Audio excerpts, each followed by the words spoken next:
Oh, you gave me a perfect segue. I did. Take it, roll with it. Okay. All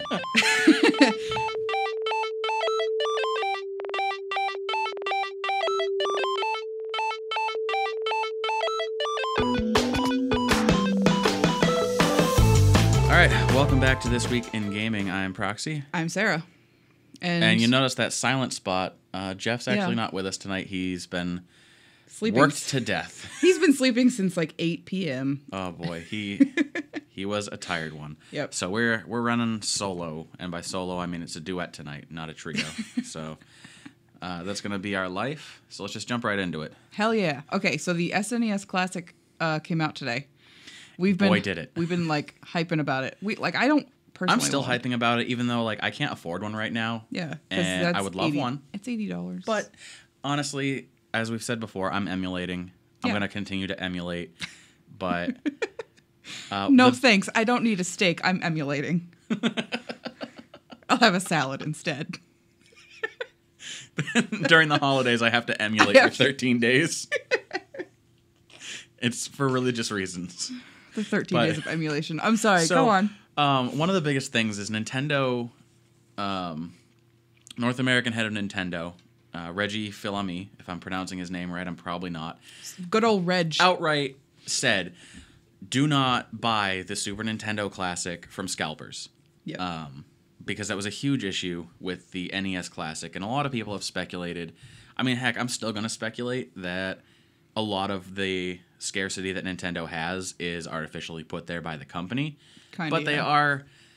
I can see where recently, especially with their screen supplier issues for the Switch and the high demand for these new Nintendo products, where the demand wasn't really there with the Wii U. So you can't really say that there was any sort of intended scarcity there. But where the Switch has been such high demand by comparison to the Wii U and the issue they were having with the screen suppliers, and now you have these classic consoles running emulation that everyone wants. Because either you're relatively new in the gaming world and you're still young and you didn't have these consoles when you were younger, and you're like, I want this, it's cool, it's collectible, and I want to play some of these great old school games. Or you were around when they came out and you want them for nostalgia purposes. Yeah. But the biggest problem when the NES Classic came out was that they didn't have enough to go around. And because of that, they sold for what, like $60, $70? I think so. In stores. Yeah. If you didn't get one, you could buy one on eBay or Amazon or somewhere where someone else was scalping the price for like $200 to $500. Anywhere I saw with my own human eyes, prices from $20 to like $450. Yeah, it's terrible. It was ridiculous. And I mean, the amiibo market runs the same way, which is one of those things like, come on, Nintendo, like get your act together. Yeah. They said there's going to be enough SNES Classic consoles made to fit the demand. So if you want one, you might have to wait a little bit, but they said don't go out and spend more than the $80 asking price on one of these bidding sites for scalpers. Like, they don't deserve your money, and you shouldn't have to pay more than the market price for the console. Because they will be coming out with more. They have plans to make sure that every retailer has enough to get through this holiday season. Which will be great. They've said that for months, that since they announced, hey, the SNES Classic is going to be a thing, saying we will have enough through this holiday season. So if you really want one, just be patient. Don't do that shit. I'm telling you.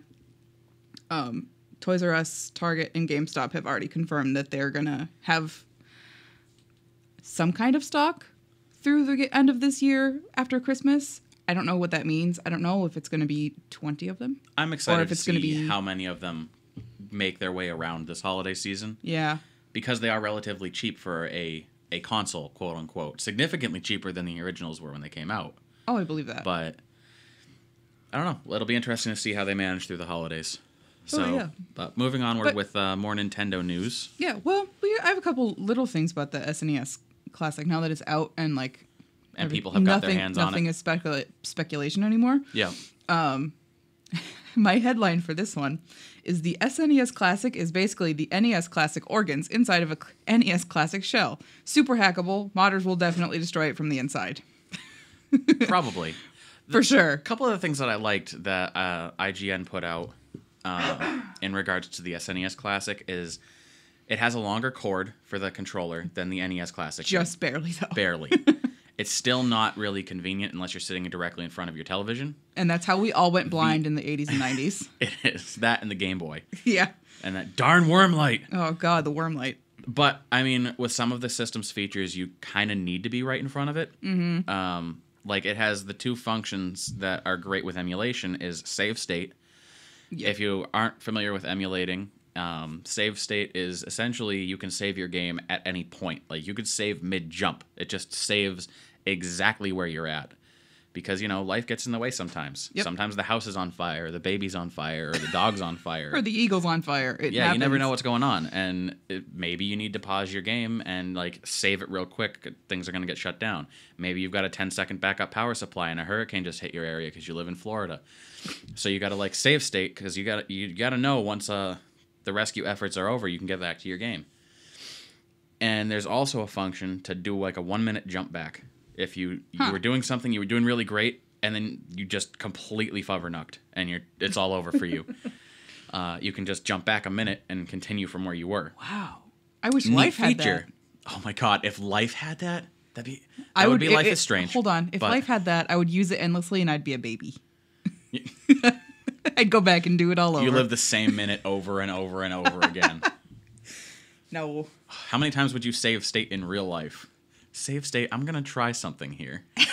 Steps off a giant building. Oh, that didn't work how I wanted it to. Let's go back and try that again. The only problem with these features is that it sounds like they're built into what was the power and reset sliders on the SNES. Yeah. I think that's what Yeah, power and options. But you actually have to slide them on the system in order for those functions to work because they didn't add any extra buttons to the controller. So you are really limited if you're sitting any sort of distance from it. To be like, oh, I got to go back a minute. Hang on, get up, move over here, hit this button, go back and sit down, do it again. It's a cool not feature. Terribly intuitive, but it did keep to the design. It's a cool feature that is nice. I don't know. I remember being a kid and we had the Genesis and my mom would play Sonic the Hedgehog 2. And luckily my mom has always understood some games cannot be saved and you can't just stop whenever you want to. Yeah, parents that aren't into gaming probably don't know. They're like, no, you can save it. Or especially now with games like Destiny, Bloodborne, Dark Souls, you cannot pause. There is no pause. Like, you can pause, I can press the start button on Dark Souls, but I'm still about to get raped. Yeah. And, like, my mom always understood that, thankfully. So, like, she would start in the morning she had 2 young kids, so, like, some days are better than others. She would start in the morning on the first level of Sonic 2. And by the end of the day, when her babies needed to go to sleep, she'd be almost at the end of the last level, die, and have to do the whole game over again. Oh, no. So when we grew up, this is like a little bit offshoot. When we grew up and we had Pokemon, a game that you can save at will, kind of, and we had to go, no, Mom, I can't do it right now. I got to save. I got to finish this battle so I can save, or whatever the situation is. She'd be like, I understand. I understand so well. I know what you mean. The struggle is real. I'll see you tomorrow. So that's a cool feature for, like, all those games that you didn't used to be able to do that. Just being like, oh, I got to go to the bathroom. I'm going to save my game first. Yep. Because I can do that. Also, allegedly, SNES Classic controllers, the new ones, work with the NES Classic and vice versa. But, like, the buttons obviously changed a little bit, so there's some functionality issues there. But why would I use an NES controller with an SNES, though? I don't know. Speaking as someone who emulates on both my Ouya and an original Wii that's homebrewed, I've tried playing SNES games with the Wiimote. Oh, God. Which is perfect for NES emulations because it has the 2-button and a D-pad. Yeah. Trying to play any SNES game because now you have to use the big clunky A button and the B trigger on the back. No. I have always hated the Wiimote anyway. I think that playing any game with the Wiimote is a miserable experience. When they came out with the Wii, I don't have like a Wii U or anything, but when they came out with the Pro controller, I was like, finally, something for me. Yeah. I hate the Wii controller. I think a lot of people were really expecting more out of the Wii controller, like expecting more than the technology could have delivered at the time. Yeah, like it's very cool, and at the time, I blame Red Steel for that entirely. entirely, because I was like, a game where I can play with a sword and it's motion controlled. So I'm thinking, like, younger me was like, oh my god, so I can have this thing and it'll catch my every little move. No. You have to aim it just Very right. It's like when your TV remote batteries are dying and you're like upside down, hanging from the ceiling, pressing the button with your tongue. It's like, it's ridiculous. Which is sad, because in contrast, the PlayStation Move controller works so well. Because it's not that I got one really cheap, and it does pick up every single little wrist twitch that I do. Be so cool. That'd be so cool to play a sword game. I mean, I have a few. If you're, that's what we're doing. That's a totally another topic. That's what we're doing. So, anyway, okay, so moving on. Continuing Nintendo a little tiny bit, just because they made the game. Breath of the Wild, critically acclaimed, now works on PC emulators. Also, speaking of emulation, and modders have gone fucking buck wild. Oh no! A couple of the skins that are available now to put on Link, our beloved boy, CJ from GTA San Andreas. It's amazing. Oh no! Woody from Toy Story. Oh, it's boy. Actually kind of terrifying to look at. Yep. My favorite, a skin that turns him into Waluigi. Why? Wah. And the video of the video of this happening, like of them using the Waluigi skin, was called Breath of the Wah. And I thought it was really, really funny. It's I'm sorry, it's pronounced Breath of the Wah. I have no idea. That's how my brain says it. It's why? so good. I don't know. Everybody's got to just Google Breath of the Wild modded PC emulation. You might want to do Waluigi. that right this second. We'll hold. Yeah, because I'll wait. It's probably gonna get taken down. Oh, it's so good though. It's really funny. I can't even. Breath of the Wild. What I really want though is Solid Snake. I'm Breath sure. of the Wild. I'm sure that someone is Metal Gear Solid it. 5. Yeah. The Phantom Wild. The Phantom Wah. Metal Gear Solid 5. The Phantom Hourglass. Hold on. Solid Snake with a Waluigi mask. This is why we need Jeff. What's in that box? Okay. I'm going to take a drink of my water, and then we're going to go back to normal. Right, moving on from there. To quote Jeff directly. So, Discord. Popular. He's a really, really great MLP character. I hate you. I know.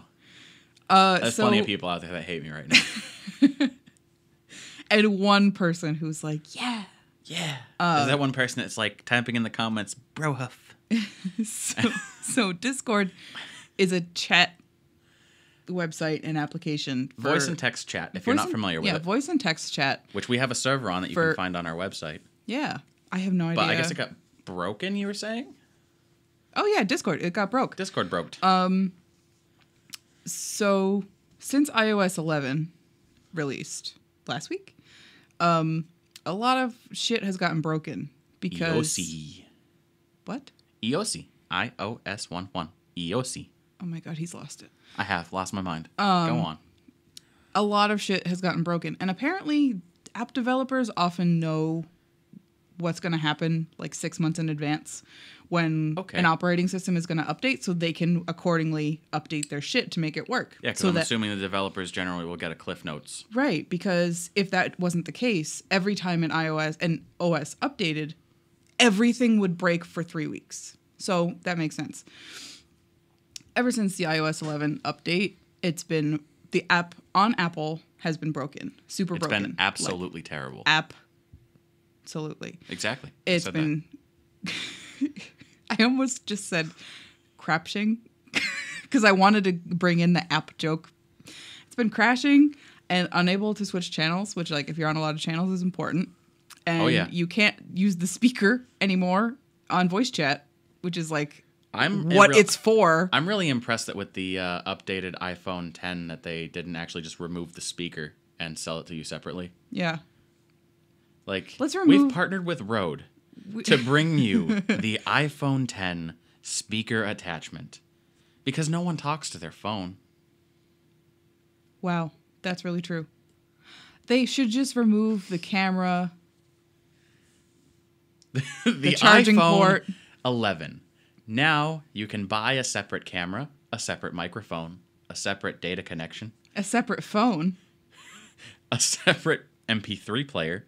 It's basically like living in the early 2000s. Oh, God. You needed so many pockets back then. Oh, you did. It's funny because when like a lot of people tweeted at Discord being like, hey, what the fuck?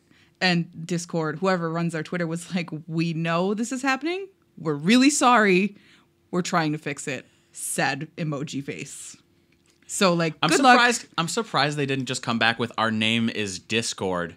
Deal with it for a little while. We have to.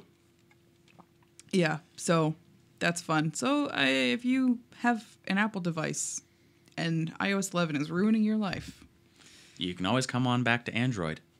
We'll take you. I'll sell you my phone real cheap. It's in great shape. So it's almost the end of the month. It is. And that means a lot of things. It does, especially for me, because it's like about to be October, and I have this thing that I share with everyone else, and it's called the love of Halloween. I'm really glad that sentence went in the direction I thought it was going to go. And the fall. So, aside from, Ugg boots and yoga pants and pumpkin spice lattes, pumpkin donuts, pumpkin muffins, oh my gosh, it's fall, I have to pin everything and put up leaves and we have to decorate. And aside from all that, yeah, it's also time for super spoopy games. Yeah. And I am so excited for some super spoopy games. Yep. Because... Oh, you gave me a perfect segue. I did. Take it, roll with it. Okay. PlayStation Plus. PlayStation Plus. Free games for October. These are free games you get when you're a PlayStation Plus subscriber. PlayStation Plus. I'm trying to add to your... Just keep going. Okay. I'm going to just list them off. PS4 games. Metal Gear Solid... 4. Stop. They can't hear me. They can, though. Metal Gear Solid 5 Phantom Pain, which is really fucking great game. And it is. The Amnesia Collection, which includes Dark Descent, Yep. Justine, and Machine for Pigs. Machine for Pigs. I did not even know these were on PS4, and now they are free. Yes. I'm so excited. I'm really now glad that I was too broke to afford them on the Steam sale several months ago. Yeah. Like, my computer's way too shitty to run them. I almost bought the first two because I wanted them. That I would regret about a solo play with this is that I really, when it comes to horror games, I like to shut the lights off, headphones, and make sure you've used the bathroom in advance. It's my favorite thing to do with horror games. And put on a diaper. But we can have that experience because we have ourselves a 5-way headphone splitter from our television. Yep. So we can all share in the pant-filling adventure that ball is... dripping. I wonder if, and this is just out of my own curiosity, I wonder if Markiplier will go back and replay Amnesia because it's coming out. Oh, I hope so. On PS4 for free. Oh, I really hope so. Because that's where his channel started. Yeah, it really was. I've wanted to message him and be like, hey, I know you don't know me, but... I know we're not friends, but... Wouldn't it be cool if you redid Amnesia now? Again. Like almost 10 years later? Yeah. I don't know how long it's really been. I think like 6 or 7. So it's pretty close. Yeah. Because like I think that's Mark and I are redoing Fatal Frame, which was our first series 3 years ago. Yeah. So as the founding members. Yeah. It's funny because I'm sure like at least 1 million people have already emailed and tweeted and Instagram messaged and Facebook messaged him saying, hey, you know what's coming out? Hey, you know what's on PS4? Hey, Mark. Hey. And he's like, I'm on hiatus. Yeah. Okay, so that's for PS4. I'm really excited. Like, what do we got coming for the 3? For the 3. For PS3 is Monster Jam Battlegrounds and Hustle Kings. I don't know what either of those are. And they sound like games that I probably won't play. They sound like the games that Xbox always releases for free every month. Oh, yeah. And for the Vita is Hue and Skyforce Anniversary. I don't know what either of those are either. The PS4 games are always like the headliners of this news, and it makes me really excited. So these games will be available as of October 5th, which I think is like Thursday, or I don't know the days of the week anymore. October 5th until November 2nd. And the September games are still available until October 5th. So you have until October 5th to still get like all the shitty games that came out last month. Whatever they were. they're shitty. It doesn't matter. And for speaking of Xbox, the Xbox Live Games for Gold, or is that what they're calling it? Games? Yeah, Games with Gold. Games with Gold. Sorry, I don't want to misquote here. It's weird. Hi, Xbox. Welcome to PlayStation Plus 3 months ago. I'm only saying that because Gone Home Console Edition is one of the October games, which, great game. Oh, yeah. I still haven't finished it, but the whole thing is kind of this feeling of uneasiness. Yeah. And it's going to be a great game for the season. And there's also the Turing Test, which I haven't played or heard of, but it sounds pretty good. Yeah. They're both valued at $19.99, roughly, and they're both free for the month of October. And then for the 360, you have Medal of Honor Airborne. That came out quite a while ago. But, I mean, Medal of Honor games they're pretty good. Yeah. And Rayman 3 HD. I almost wish that I had an Xbox Live Gold now for the 360 and just, boom, Rayman 3. I haven't played a Rayman game since the GameCube, but it was like a Rayman party game with racing on foot and stuff. Oh, that's fun. It was a super fun game. Corey and I were hooked. But I haven't played it at like an actual Rayman title since the PlayStation 1. Like an actual platforming game. Yeah, I know the Rayman games are like super old. They're not really my thing. They're super good though. Speaking of old things. An interesting email popped into my inbox, and then I read about it on the internet all week. The Atari box. The Atari box. I think it's been really overshadowed with all the Nintendo news and everything else going on lately. I really, really want one because I want it to do well, and I want Atari to be a thing again. So Atari, their new console, the Atari box, I guess that's what its official name is going to be Linux powered and will play old classic Atari games as well as some new titles. And probably new Atari titles that didn't have a console themselves. Yeah. And they say it will be a full PC experience for the TV. I don't know what they think that means, but I'm so into it. I'm not sure Steam even knows what that means, and they created a TV version console thing, the Steam box or whatever it is there. Yeah, I don't know what that. So I don't know. We'll have to wait and get back to you on what they mean by that. Yeah. Am I interested in picking one up? Yes. Yeah. For sure. Yeah. Get one for my father for Christmas if you're out. Will run Linux with a customized, easy-to-use user interface, according to them. And it'll do things like video games and streaming services and web browsing, basically like all other consoles do these days, which is great. Also, super kudos to running Linux on a game system. Yeah, and then having it do all this shit. Because one of the biggest things that I hated about running Linux on my PC years ago is you have to do so much modding just to get games to run. Yeah. And even then, maybe like 10% of your collection can run on Linux. Yep. Things have gotten significantly better in like the 5 years since I've stopped running Linux for, business purposes. But I feel like things like Wine, the emulator or Windows sort of emulator for games. I can't remember the name of the game. There was a specific app you could pay for that would run games on Linux. But it's nice to see because Steam is starting to include game launches that are compatible with Linux. Yeah. More than likely Ubuntu, which is like one of the most popular versions of Linux on home PCs. I see even now in the Lord's Year 2017, I see more games saying Windows PC and Linux than I do seeing Windows PC and Apple devices or Mac or whatever. Yeah. It's weird. I think that's a lot of, and this is just speculation on my part, but Linux has been trying to break into the gaming world of PCs forever because when you think about PC gaming, you're thinking about the people that are custom building rigs. They're hack cracking and modding the daylights out of their hardware and the software, like the drivers that run them. And they're really about pushing the system as far as it will go. Yeah. And that's essentially the same type of community you have running Linux, or the people that want to know their system inside and out and be able to hack, crack, or mod any single piece of it that they want. Yeah. So it's a really good fit between the gaming PC community and Linux. And of course, Windows is your general PC OS, so everything has to be compatible with Windows. Whereas Apple is gearing themselves more towards, look, we've put all this stuff in a box. There's a couple things you can deal with. But for the most part, you're just going to be upgrading maybe RAM, maybe your hard drive. Yeah. But you're probably not going to be taking this apart to replace your processor and your GPU and whatnot. And even the new iMac Pro, which I was relooking at the specs the other day, and Static Crowbar and I were talking about them. And even with all the power it has at 128 gigs of RAM, a 4 terabyte solid state, and the incredible power that's behind it, the CPU chipset that's in it isn't really the type of chipset you'd use for gaming.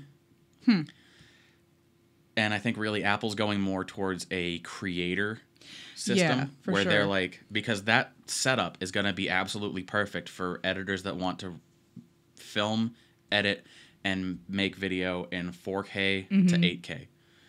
Because it's got the power, it's got the speed, it's got everything you need to do that kind of stuff, but it's not really built for gaming. It's got the power, it's got the speed, it's got everything you need. It's an iMac. Sorry, go on. Well, for that. But I don't think anyone has or ever will look at a MacBook Pro or an iMac and go, that looks like a good system to game on. No, I don't think so. I don't think this $1,500 thing that I use in my graphics design class will be good to play Skyrim on. No. Like, it's crazy. But that is good. Like, I think they got... Games are for people who have time to play games. As a creative, we don't have time for these things. I'm too busy shooting my indie film, writing my scripts. My indie film titled Writing My Scripts, about writing my scripts. I think that... That's so meta. I think that Apple products got typecast as, like, the creators' stuff. Yeah, and now they're like, oh, shit, we gotta go with that. As soon as Ashton Kutcher stepped into that space... Because who was it that hired Ashton Kutcher to help with their new line of phones? I think it was LG. I have no Don't idea. quote me on that. This was many years ago, and I'm probably wrong at this point. And then he ended up playing Steve Jobs. He did a great job. He did such a good job. Such a good job. Such Pun a good intended. jobs. Such good jobs. I really like who they got for Wozniak as well. Yeah. And I like that they played Wozniak into that as much as he should have been, in my opinion. That Steve Jobs movie was like... came out at the same time or a little bit before another Steve Jobs movie. I didn't see the other one. I saw the Ashton Kutcher one. It was really fucking good. Like, it's worth a couple hours of your day. Absolutely. I like that it started off with him working at Atari. Speaking of Atari, the Atari box is coming out. It's running Linux.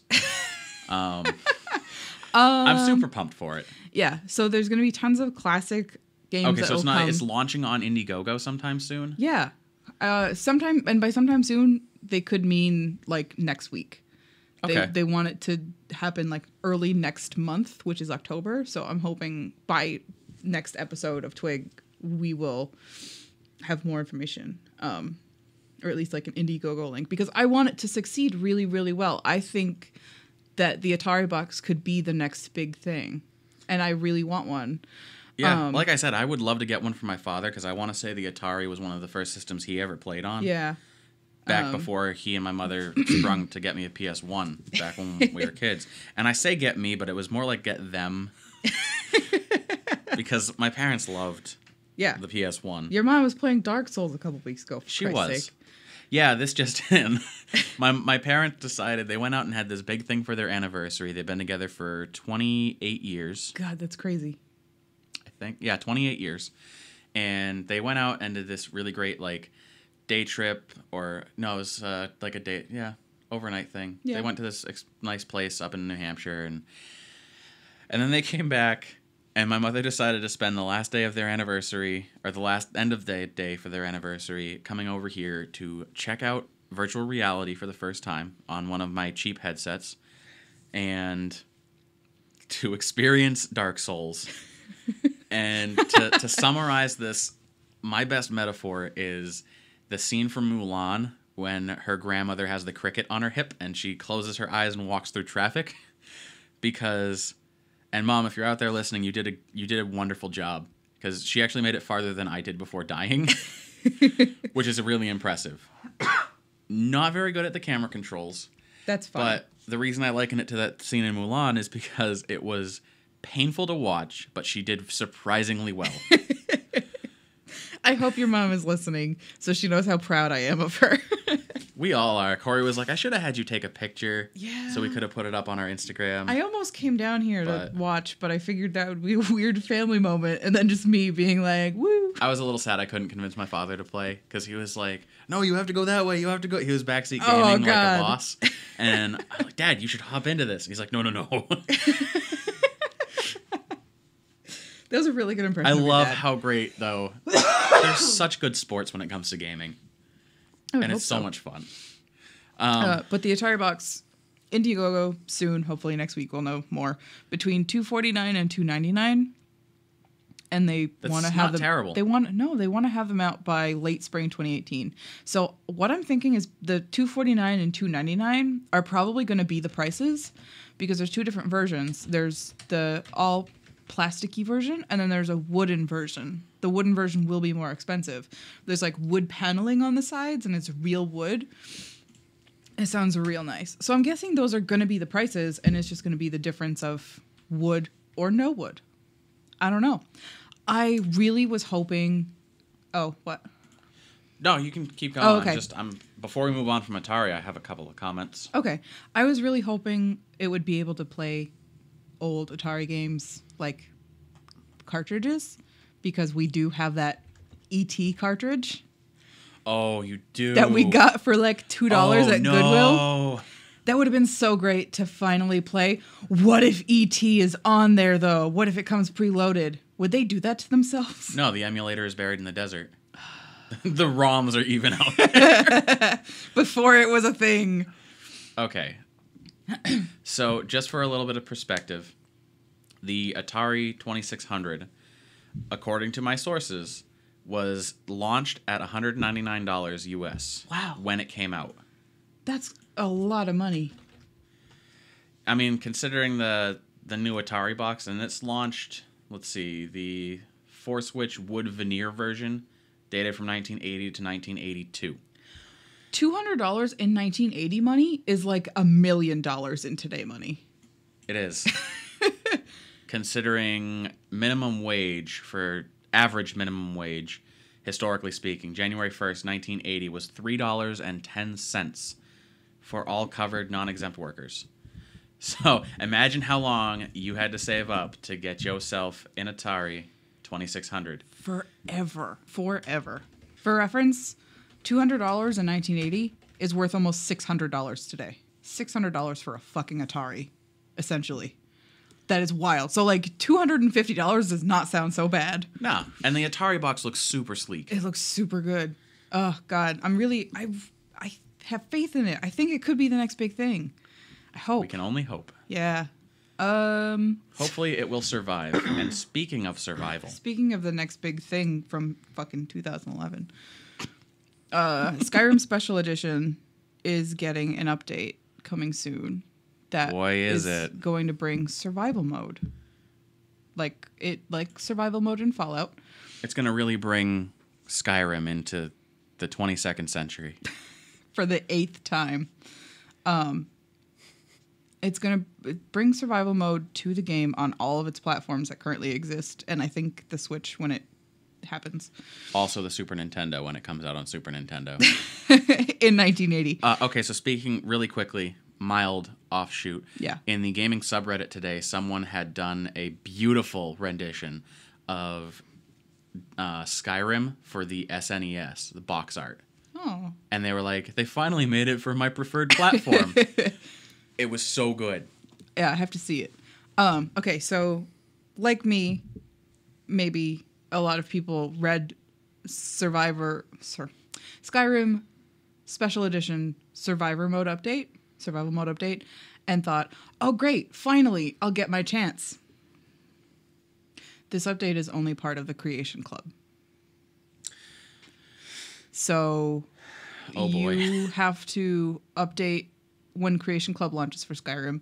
You'll have to update your game, sign into Creation Club, and then download survival mode. It will be free for the first week after it's released. So if you get it, you will keep it for free. You don't have to pay for it. If you miss it during its first week, you'll have to pay some amount of Creation Club credits. I don't know how much it's going to be. Nobody does. So if you're at all even remotely interested in maybe playing survival one day, download it while it's free for the first week.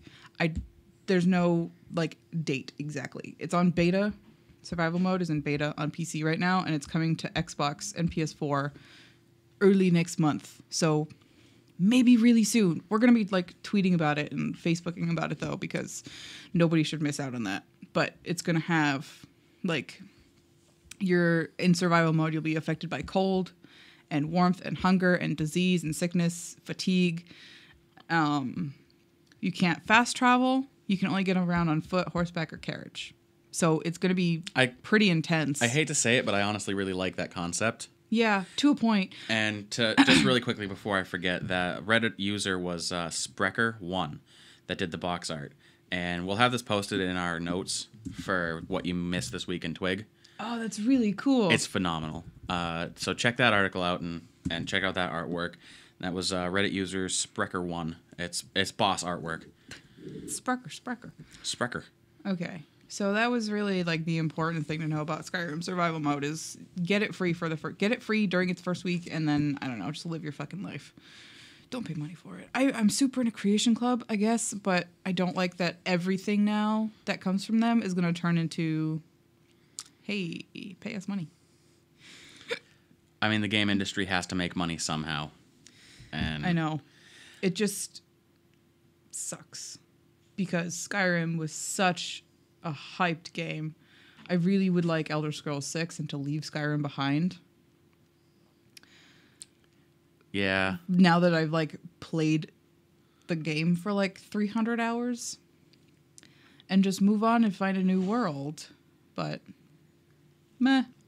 No. Oh, well. If that's what you want, then there's Elder Scrolls Online. That's probably what they figure.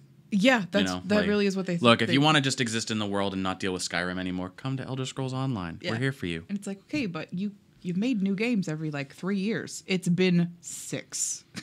Yeah. Give me more, please. More, please. More, please. But yeah, so that's really it. It's been a busy week. It's been a busy week. Basically everything was the SNES this week, so pretty much. I'll give you a quick recap. Don't buy Super Nintendo Classic from Scalpers. Do look into the Atari box because it looks sleek as all get out. Yes. Linux is a great OS for such a thing. Skyrim coming to every console known to man. Hoping it comes to Neo Geo Pocket and the N-Gage. I hope it comes to the Ouya. I also hope it comes to the Ouya. I won't play it still, but you should. Yeah, that's about all we've got for this week.